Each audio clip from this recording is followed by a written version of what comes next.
গল্পের শুরুতেই দেখা যায় এক বিপজ্জনক জঙ্গল, যেখানে দুজন জীববিজ্ঞানী তাদের দলসহ এমন একটা জিনিস খুঁজে পান যা বিজ্ঞান জগৎকে ওলটপালট করে দিতে পারত। গুজব ছিল যে একটা গুহার ভেতরে এমন কিছু আছে যা মানুষ আগে কখনো দেখেনি। যখন দলটি সেখানে পৌঁছায় তখন তারা সেই লোকটিকে দেখতে পায় যে তাদের এই জিনিসটি সম্পর্কে তথ্য দিয়েছিল। সেই লোকটি নিজের সাথে একটা বালতি ভর্তি রক্ত নিয়ে এসেছিল। জীববিজ্ঞানী তখনও বিষয়টি পুরোপুরি বুঝতে পারেননি, তবে তিনি গুহার ভেতরে প্রবেশ করেন। গুহার ভেতরটা ছিল একদম নিঝুম এবং ঘুটঘুটে অন্ধকার। সেই অন্ধকারের মধ্যেই খাঁচায় কোনো কিছু বন্দি করে রাখা হয়েছিল। এই দলের প্রধান একজন জীববিজ্ঞানী এবং চরম উত্তেজনাবশত খাঁচার খুব কাছে চলে যান, কিন্তু দলটি কাছে যাওয়া মাত্রই সেই প্রাণীটি খাঁচা থেকে তীব্র বেগে ঝাঁপিয়ে পড়ে। মুহূর্তের মধ্যেই সরাসরি দলের প্রধানের ঘাড়ে দাঁত বসিয়ে দেয়। এরপর দলের বাকি সদস্যরা সেই প্রাণীটির উপরে অবিরাম গুলি চালিয়ে কোনো মতে তাকে খতম করতে সক্ষম হয়। তবে ততক্ষণে দলের প্রধানের অবস্থা আশঙ্কাজনক হয়ে পড়েছিল। এরপর দ্রুত তাকে কাছের একটা হসপিটালে ভর্তি করা হয়, যেখানে সবাই ভেবেছিল তিনি মারা যাবেন, কিন্তু তিনি সবার ধারণা ভুল প্রমাণ করেন। তিনি কেবল জীবিতই ফিরলেন না,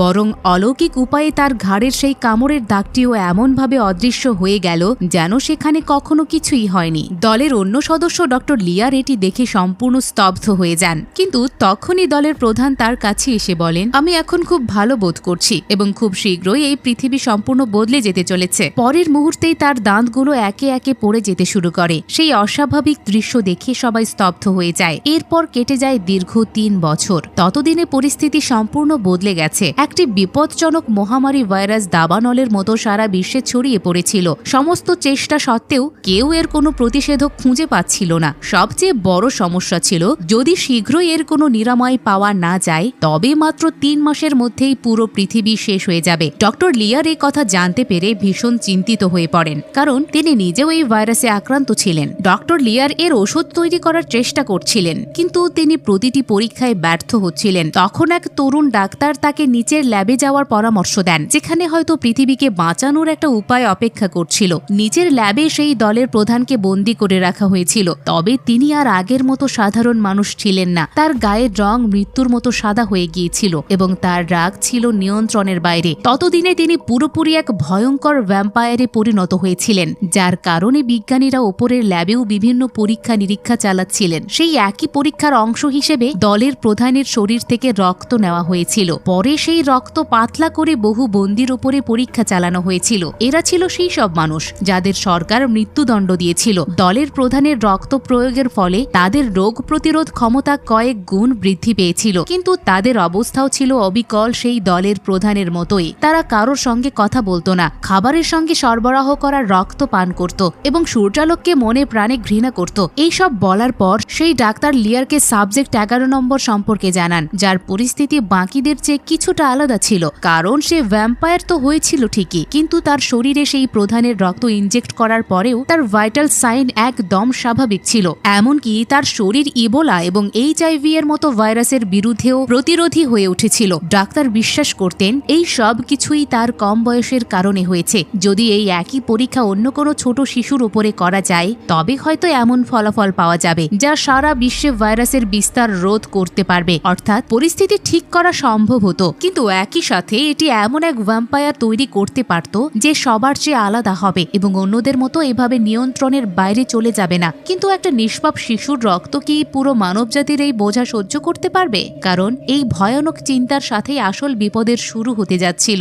ল্যাব ডিরেক্টর নিকোল প্রথমে এই ভয়ানক আইডিয়া শুনে আতঙ্কিত হয়ে পড়েন, কিন্তু পৃথিবীকে বাঁচানোর তীব্র তাড়নায় তিনি সিদ্ধান্ত নেন তিনি এই পরীক্ষাটি করবেন। তারা এমন একটি শিশুর সন্ধান করতে শুরু করেন যার এই পৃথিবীতে আপন বলতে কেউ নেই। বেশ কিছু সময় ধরে বহু শিশুকে পর্যবেক্ষণ করার পর তারা তাদের চূড়ান্ত লক্ষ্য খুঁজে পায়। সে ছিল অ্যামি নামের 10 বছর বয়সী একটি ছোট্ট মেয়ে। মায়ের ড্রাগ ওভারডোজে মৃত্যুর পর এই পৃথিবীতে তার আপন বলতে আর কেউই ছিল না। সেই কারণেই অ্যামি একটা ওয়েলফেয়ার হোমে বসবাস করত। অ্যামিকে গোপনে ল্যাবরেটরিতে নিয়ে আসার দায়িত্ব দেওয়া হয়েছিল এজেন্ট ব্র্যাডকে। ব্র্যাডই ছিল সেই ব্যক্তি যে দলের প্রধান সহ অন্যদেরও ল্যাবরেটরিতে নিয়ে এসেছিল। তবে ল্যাবের ভেতরে তাদের উপর ঠিক কি ধরনের পরীক্ষা নিরীক্ষা চালানো হতো সে সম্পর্কে সে সম্পূর্ণ অজ্ঞাত ছিল। মানুষ ব্র্যাডকে বিশ্বাস করত, কারণ সে তাদের আশ্বাস দিয়েছিল তার সঙ্গে গেলে তারা মৃত্যুদণ্ডের হাত থেকে রক্ষা পাবে। এই বিশ্বাসের কারণেই তারা স্বেচ্ছায় তার সঙ্গে ল্যাবরেটরিতে যেত, অথচ তাদের জন্য সেখানে সেখানে কি ভয়ঙ্কর পরিণতি অপেক্ষা করছিল সে সম্পর্কে কেউই কিছুই জানত না। বর্তমানে একটা ওয়েলফেয়ার হোমে ব্র্যাড এবং তার এক সহযোগী অ্যামিকে দত্তক নেওয়ার অজুহাতে উপস্থিত হয়, কিন্তু অ্যামি ছিল অত্যন্ত বুদ্ধিমান ও সতর্ক। ব্র্যাড এবং তার সঙ্গীকে দেখা মাত্রই তার মনে সন্দেহ জাগে যে তাদের প্রকৃত উদ্দেশ্য অন্য কিছু। তাই সে নিজের কিছু প্রয়োজনীয় জিনিসপত্র গুছিয়ে নেওয়ার কথা বলে নিজের ঘরে চলে যায়, কিন্তু সেটি ছিল কেবল একটা অজুহাত। ঘরে ঢুকেই সে দ্রুত জানালাটি খুলে সেখান থেকে পালিয়ে যাওয়ার চেষ্টা করে। এদিকে অ্যামি অনেকক্ষণ ধরে না আসায় ব্র্যাড এবং তার সঙ্গীদের মনে খটকা লাগে। এরপর তারা অ্যামির পালিয়ে যাওয়ার কথা জানতে পেরে কোনো মতে তাকে ধরে ফেলে। এই সময় অ্যামি ক্রমাগত পালিয়ে যাওয়ার চেষ্টাই করছিল, যার ফলে রাগে ব্র্যাডের সঙ্গে অ্যামির গালে একটা জোরে চড় মারে। তখন ব্র্যাড দ্রুত গাড়িটি সেখানে নিয়ে আসে। এরপর তার সঙ্গীকে ভেতরে বসতে বলে, কিন্তু গাড়িটি একটু দূরে যাওয়ার পর ব্র্যাড তার সঙ্গীকে একটা সজোরে থাপ্পড় মেরে বলে, ভবিষ্যতে আর কখনো কোনো শিশুর গায়ে হাত তুলবে না, অন্যথায় আমি তোমাকে এখানেই মেরে ফেলবো। এরপর ব্র্যাড অ্যামিকে শান্ত করার জন্য কিছু স্ন্যাক্স কিনে দেয়, কিন্তু অ্যামির চোখে স্পষ্ট ভয় দেখা যাচ্ছিল এবং সে অনবরত ভাবছিল এরা তাকে শেষ পর্যন্ত কোথায় নিয়ে যাচ্ছে। ব্র্যাড অ্যামিকে আশ্বাস দেয় যে ল্যাবে সবকিছু ঠিক হয়ে যাবে, কিন্তু ব্র্যাড জানতো না যে সেই ল্যাবের দেয়ালের পেছনে কত বড় শয়তান আছেন। এদিকে ল্যাবের ভেতরে ডাক্তার লিয়ার তার পুরনো বন্ধু টিমকে দেখে দলের প্রধান খুবই ভেঙে পড়েন, কারণ টিম আর মানুষ ছিলেন না। তিনি না পারতেন কথা বলতে, না পারতেন কিছু অনুভব করতে। বাকি টেস্ট সাবজেক্টের অবস্থা ছিল আরো খারাপ। তাদের চেহারা পুরোপুরি বিকৃত হয়ে গিয়েছিল এবং তাদের বাঁচিয়ে রাখার জন্য পাইপের মাধ্যমে মানুষের রক্ত পান করানো হতো। আমিও কি সেই দানবদের মতো কেবল একটা সাবজেক্ট হয়ে রয়ে যাবে, নাকি সে কখনো ল্যাবে পৌঁছাতেই পারবে না? এদিকে পথে আমি বুঝতে পারে যে ব্র্যাড কোনো খারাপ মানুষ নয়। এই কারণে ধীরে ধীরে তাদের দুজনের মধ্যে বন্ধুত্ব গভীর হতে শুরু করে। পথে যখন তারা একটা বিনোদন পার্ক দেখতে পায়, তখন ব্র্যাড অ্যামিকে একটু আনন্দ দেওয়ার জন্য গাড়ি থামায়। এই ঘটনায় ব্র্যাডের সঙ্গী বেশ ক্ষুব্ধ হয়ে ওঠে, কারণ তার কাছে অ্যামি ছিল কেবল একটা দায়িত্ব। কিন্তু ব্র্যাড বিষয়টিকে ভিন্নভাবে দেখছিল। সে তার সঙ্গীর বিরক্তিকে গুরুত্ব না দিয়ে শান্ত স্বরে বলে, এতে আমাদের বড়জোর 1 ঘন্টা বেশি সময় লাগবে, এর বেশি নয়। পার্কে ব্র্যাড এবং অ্যামি খুব ভালো সময় কাটায়। সেখানে অ্যামি নিজের বুদ্ধিমত্তা ব্যবহার করে শুটিং গেমে তার প্রথম চেষ্টাতেই প্রথম পুরস্কার জিতে নেয়, যা দেখে ব্র্যাড নিজেও খুবই খুশি হয়। কিন্তু ঠিক তখনই ব্র্যাডের প্রাক্তন স্ত্রী তাকে ফোন করে জানায় সে অন্য কাউকে বিয়ে করছে। এইটি শুনে ব্র্যাড তাকে অভিনন্দন জানায়, তবে সে মনে মনে কিছুটা দুঃখীও হয়ে পড়ে, কারণ আজ থেকে 3 বছর আগে সে তার স্ত্রী ও মেয়ের সাথে খুবই সুখে বাস করত। তারা একে অপরকে খুবই ভালোবাসত, কিন্তু হঠাৎ কোনো কারণে তাদের মেয়ের মৃত্যু হয়, যা তাদের দুজনকে মানসিকভাবে ভেঙে চুরমার করে দেয়। অবশেষে নিজেদের সামলে নেওয়ার জন্য তারা একে অপরের থেকে আলাদা হয়ে যাওয়ার সিদ্ধান্ত নেয়। এইসব পুরনো কথা মনে করে ব্র্যাড কিছুটা বিষণ্ণ হয়ে পড়েছিল, কিন্তু তখনই অ্যামিকে হাসতে দেখে তার নিজের মেয়ের কথা মনে পড়ে যায়। এরপর ব্র্যাড মনে মনে একটা দৃঢ় সিদ্ধান্ত নেয়, যাই ঘটুক না কেন অ্যামিকে আর নিজের চোখের আড়াল হতে দেবে না। তাই সে তার সঙ্গীকে বাথরুমে যাওয়ার বাহানায় ডেকে এনে অচেতন করে দেয়। এরপর তাকে গাড়িতে রেখে অ্যামিকে নিয়ে একটা নিরাপদ স্থানের উদ্দেশ্যে রওনা হয়। পথে ব্র্যাড নিজেই অ্যামিকে বলে সে আর ল্যাবে যাচ্ছে না, কারণ সেই জায়গাটি মোটেও ভালো নয়। এই কথা বলে সে অ্যামির দিকে তাকিয়ে আরো কিছু বলতে যাচ্ছিল, কিন্তু অ্যামি তাকে আগেই থামিয়ে দিয়ে বলে, আমার আপনার উপর পুরো ভরসা আছে। এই বলে তাদের যাত্রা শুরু হতেই বিপজ্জনক হয়ে ওঠে। আসলে টিভিতে খবর আসছিল যে ব্র্যাড একটা ছোট্ট মেয়েকে অপহরণ করেছে এবং পুলিশ তাকে খুঁজছে। এই বিষয়টি দেখে ব্র্যাড বুঝতে পারে সে কোনোভাবেই এত বড় বিপদ থেকে সহজে পার পাবে না। তাই সে একটা পরিকল্পনা করে এবং মেয়েটিকে সাথে নিয়েই পুলিশ স্টেশনে আত্মসমর্পণ করার জন্য রওনা হয়, কারণ সে ভেবেছিল এমনটা করলে হয়তো অ্যামি সুরক্ষিত থাকবে এবং ল্যাবের লোকেরা তাকে আর সহজে ধরতে পারবে না। কিন্তু ব্র্যাড ধারণাও করতে পারেনি যে তার এই পরিকল্পনা তার নিজের উপরেই উল্টো ভারী পড়বে। কিছুক্ষণ পর যখন সে স্টেশনে পৌঁছায়, তখন সেখানে দেখে বহু সশস্ত্র এজেন্টের পুরো এক স্কোয়াড হাজির রয়েছে। এটি দেখে ব্র্যাড বুঝতে পারে সবাই ল্যাবের লোকদের সাথে হাত মিলিয়েছে এবং পুলিশ স্টেশনটি এখন তাদেরই নিয়ন্ত্রণে। ততক্ষণে পুলিশ ব্র্যাডের হাতে হাতকড়া পরিয়ে দেয় এবং তাকে পাশে বসিয়ে রাখে। এটি দেখে আমি খুবই চতুরতার সাথে হাতকড়ার চাবিটি হাতিয়ে নেয় এবং ব্র্যাডের হাতে দিয়ে দেয়। ব্র্যাড মুহূর্তের মধ্যেই নিজেকে মুক্ত করে পুলিশ অফিসারকে মারতে শুরু করে। তখনই এজেন্টরাও ভেতরে চড়াও হয়। ব্র্যাড একাই তাদের সবার মুখোমুখি হয় এবং বেশ কয়েকজন এজেন্টকে খতম করে। কিন্তু তখনই তার সামনে তার এক পুরনো বন্ধু ক্লার্ক এসে দাঁড়ায়, যে ছিল ল্যাবের সিকিউরিটি হেড এবং সবচেয়ে দক্ষ এজেন্ট। সে চায়নি ব্র্যাড তার সামনে আসুক। ব্র্যাড তাকে বলে সে অ্যামিকে কোনো অবস্থাতেই ল্যাবে পাঠাতে চায় না, কিন্তু ক্লার্কের কাছে অ্যামি ছিল কেবল একটা অ্যাসাইনমেন্ট। এই কথা শোনার পর ব্র্যাড পাশে থাকা একটা অগ্নি নির্বাপক যন্ত্রে গুলি চালায়। এতে চারপাশ ধোঁয়ায় ঢেকে যায়। সেই সুযোগে সে পালানোর চেষ্টা করে। এখান থেকে পালাতে সফল হলেও তার শরীরে একটা গুলি লেগে যায়। তা সত্ত্বেও সে নিজের পরোয়া না করে অ্যামিকে নিয়ে একটা পুলিশ কার চুরি করে সেখান থেকে পালিয়ে যায়। সেই সময় এজেন্টদের গাড়িগুলো তাদের পিছু নিচ্ছিল।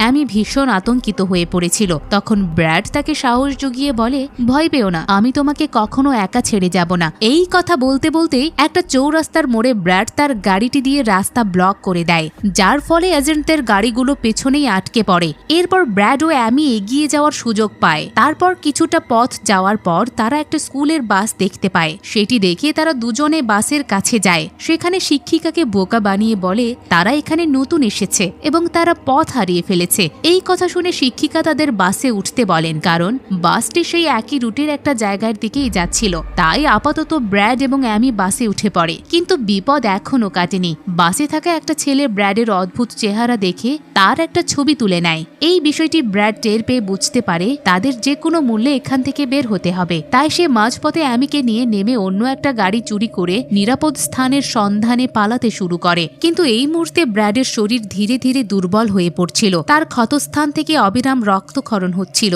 যার কারণে সে গাড়ি চালানোর সময় ধীরে ধীরে তার চোখ বন্ধ হয়ে আসছিল। অবশেষে গাড়িটি একটা নির্জন রাস্তার পাশে থাকা ফেন্সিং এর সাথে ধাক্কা খেতে গিয়েও বেঁচে যায়। তখন অ্যামি কোনো মতে গাড়িটি নিয়ন্ত্রণ করে থামায়। এরপর ব্র্যাডের দিকে তাকিয়ে সে বুঝতে পারে ব্র্যাড জ্ঞান হারিয়ে ফেলেছে। অ্যামি এটা দেখে খুবই ভয় পেয়ে যায়। তাই সে অবিলম্বে ব্র্যাডের প্রাক্তন স্ত্রী লায়লার ফোনে কল করে। এই সময় অ্যামি অনবরত কাঁদছিল এবং ভাবছিল ব্র্যাড হয়তো মারা গেছে। কিন্তু ভাগ্য ভালো ছিল যে লায়লা একজন ডক্টর ছিলেন এবং তিনি অত্যন্ত সাহসের সাথে অ্যামিকে গাইড করতে শুরু করেন। তিনি অ্যামিকে বলেন ব্র্যাডের পালস ঠিকমতো চেক করতে।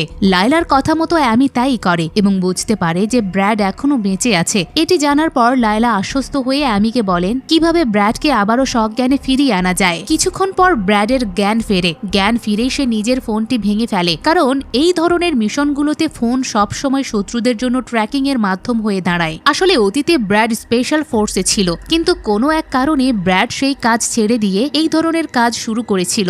আর এই কারণেই লায়লা ব্র্যাডের গুলি লাগার কথা শুনেও অতটা চিন্তিত হননি, কারণ তিনি জানতেন যে একটা সাধারণ গুলি ব্র্যাডের মতো বিপজ্জনক মানুষের কিছু ক্ষতি করতে পারবে না। এদিকে অন্য প্রান্তে ক্লার্ক কোনো মতে সেই বাসের বাচ্চার তোলা ছবিটি জোগাড় করে ফেলে, যার ফলে সে জানতে পারে ব্র্যাড কোন পথে গেছে। এই বিষয়ে সে ল্যাব ডিরেক্টর নিকোলকেও ফোন করে জানিয়ে দেয়। এখন পর্যন্ত ব্র্যাডের কারণে ক্লার্কের 3 জন লোক মারা গিয়েছিল, যার কারণে সে অত্যন্ত ক্ষিপ্ত ছিল। নিকোল তাকে প্রথমে ফিরে আসতে বলেন, কারণ তারা অন্য উপায়ে বাচ্চাটিকে খুঁজে পেতে পারত। কিন্তু ক্লার্ক এখন আর পিছিয়ে আসতে চাচ্ছিল না। সে বুঝতে পেরেছিল ব্র্যাডের সামনে অনেক সত্য ফাঁস হয়ে গেছে এবং এখন যদি তাকে ছেড়ে দেওয়া হয় তবে ভবিষ্যতে সে তাদের ল্যাব পুরোপুরি বন্ধ করে দিতে পারে। এখন তাদের এই পরীক্ষাটি কেবল ভ্যাকসিন তৈরির মধ্যে সীমাবদ্ধ ছিল না, এর পেছনে এমন এক সত্য লুকিয়েছিল যা শুনলে যে কোনো মানুষের আত্মা কেঁপে উঠবে। ব্র্যাড এবং অ্যামি এখন আর সাধারণ কোনো এজেন্টের সাথে লড়ছিল না, বরং তারা এমন এক শক্তির বিরুদ্ধে লড়ছিল যা পুরো পৃথিবীকে বদলে দেওয়ার ক্ষমতা রাখে।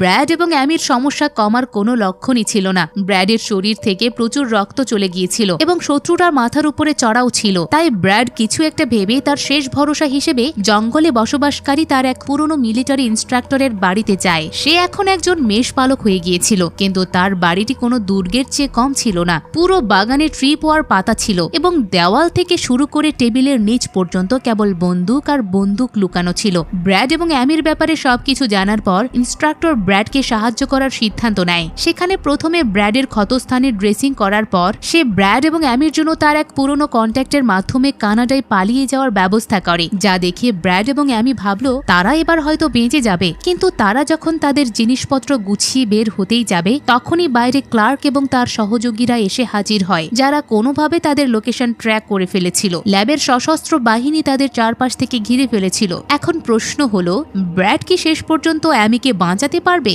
নাকি তারা ল্যাবের সশস্ত্র বাহিনীর হাতে ধরা পড়বে? আমি জানি এই প্রশ্নগুলো এখন তোমাদের মাথায় ঘুরপাক খাচ্ছে, কিন্তু ভিডিওটি ইতিমধ্যেই অনেক বড় হয়ে গেছে, তাই এই পর্বে আর সেই উত্তর দেওয়া সম্ভব হলো না। পরবর্তী পর্ব দেখতে চাইলে অবশ্যই কমেন্ট করে জানাও।